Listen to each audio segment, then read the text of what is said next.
Hi, this is Scott with eTrailer. Today we're taking a look at and installing our CURT Class I hitch for our 2025 Mazda CX-30.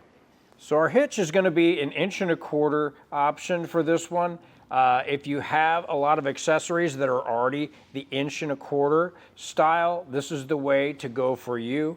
Also keep in mind, we also offer a 2" style receiver for these as well. So if you're just getting new into it and you want to get all new stuff, the 2" receivers are pretty much what everything's going to. So give them a look as well.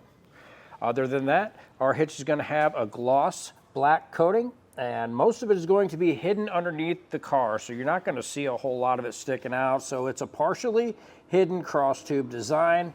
All you're going to see is this portion sticking out of the back of your vehicle.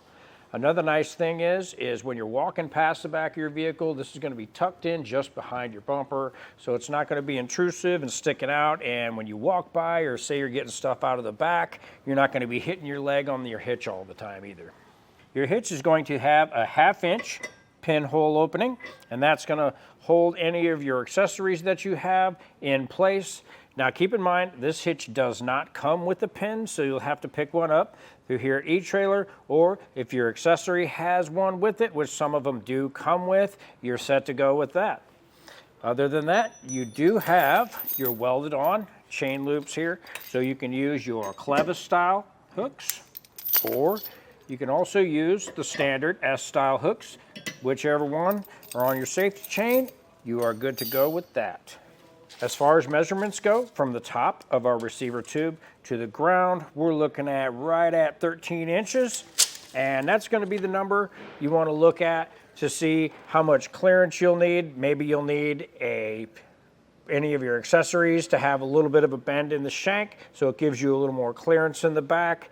Other than that, we have a pinhole to out of bumper measurement of just about 3.5 inches. And with that measurement, you'll be able to figure out if any of your accessories that do stow up will make any contact with the back of your vehicle when you fold them up. As far as weights for this hitch, we are looking at a 200-pound tongue weight limit, and that is the weight pushing down on this portion of our hitch. Now that includes your bike racks or any of your bikes that you have on the back of it. Now say you have a cargo carrier and you have it loaded down, that will be the total weight of all that together. Now for a trailer weight rating, we're looking at 2,000 pounds with this one.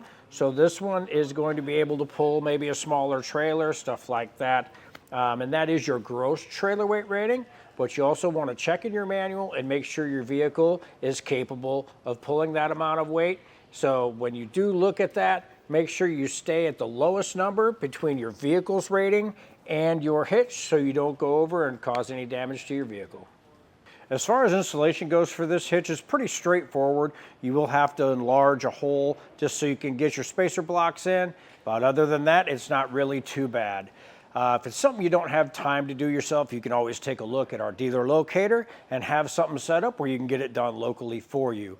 Or if you feel like doing it yourself, stick around and watch our video and we'll help you get it installed.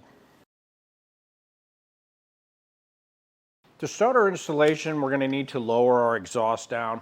So what I'm going to do is take some soapy water and I'm going to spray right back here where my isolators are on both sides. On all of my isolators, there's going to be 4 of them we need to pop off. So we'll get them sprayed down real quick. Okay, and after we spray them down, just want to wiggle our exhaust around. That's going to work in that soapy water. Now we'll let that sit a second and we'll move on. We need to take our cam buckle strap and find a good location to strap it up to, something good and solid. And we're going to run it to both sides. We need to support our exhaust right here. Just pull that tight. That's going to help support it when we remove our isolators. Now I'll take my pry bar and just start popping off my isolators. They can be a little tricky sometimes, but just work at them with your pry bar and pull them off with your hands and they will come off for you.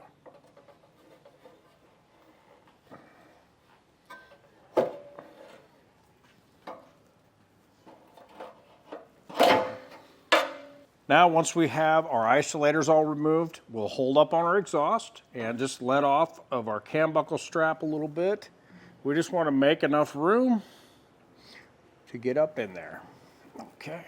Now, the third hole from the back of the vehicle is going to be this one right here. I marked them yellow on both sides.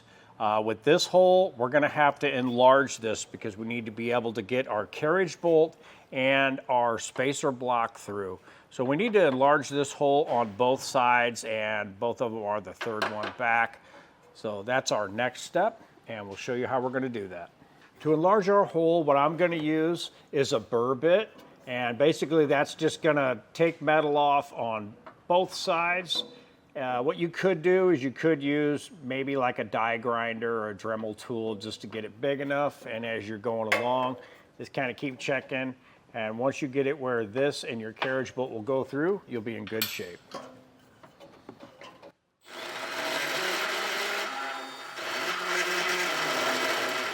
Now, as you can see, we have enough room to get our spacer block through. One thing we did figure out is using a step bit also works really good here for making this hole. Now, before we move to the other side, one thing I like to do is take a little spray paint and just cover up around the edges of the hole we just made. That's going to keep it from rusting and resist corrosion. Now we'll get our hardware installed. We're going to take our fish wire that came in our kit.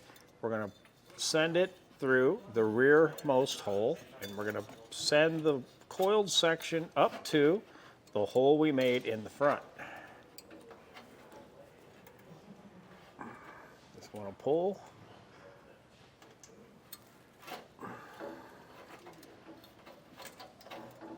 Section through, and don't pull it all the way through. You can also put a little bit of a kink in your wire to make sure it doesn't come through. Now we'll take our spacer, we'll take our carriage bolt and thread that on to our fish wire. Now we can take our spacer block, push that through the hole we made. Put that in first, followed by our carriage bolt. Pull those back and pull that through. Now we'll just leave our wire and our bolt sit here, and we'll do the same thing with the one we have right here. Now we can get our hitch lifted into place. We just want to take our fish wires and run them through the coinciding holes into our hitch. Do that on both sides.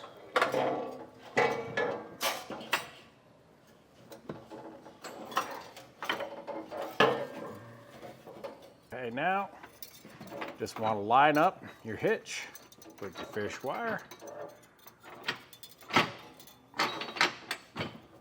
And once you get to that point, you can pull off your wire, take one of your nuts from your hardware, just get it started.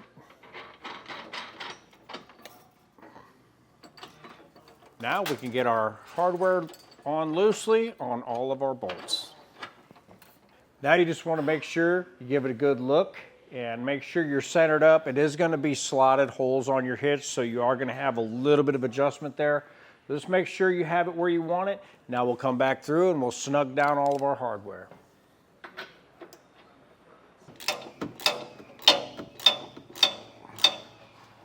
Now, if we have all of our hardware snugged down, we'll come back through with our torque wrench and tighten down our hardware to the torque specifications listed in our instruction manual.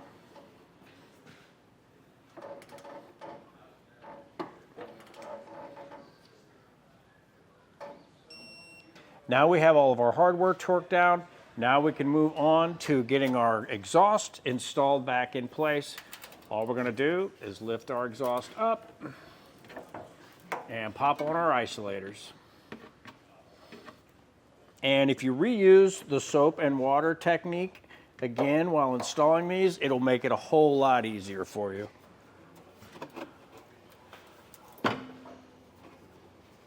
Now we can remove our cam buckle strap.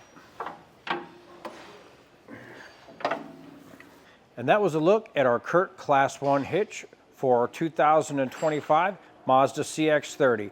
I'm Scott with eTrailer. Thanks for watching.